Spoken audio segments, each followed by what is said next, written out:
যারা মেরা হযরতে খাব্বাব রাদিয়াল্লাহু তাআলা আনহুকে বলেন, হে খাব্বাব, ইসলাম ধর্মে কি তুমি ত্যাগ করে ফেলো, অন্যথায় তোমাকে আমরা বাঁচতে দিব না।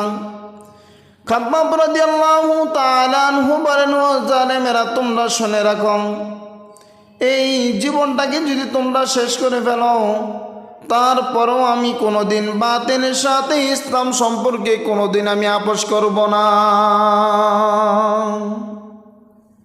কি ছিলেন সাহাবে কেরামদের ঈমান?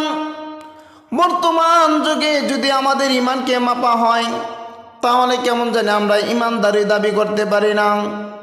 হযরতে খাব্বাব রাদিয়াল্লাহু তাআলা আনহুকে এত পরিমাণে জুলুম অত্যাচার করা হয়েছে, ইতিহাসবিদ যখন ইতিহাসগুলোকে লিপিবদ্ধ করেছে তখন তাদের চোখের পানি ধরে রাখতে পারে নাই, যার যার করে কান্না করছে।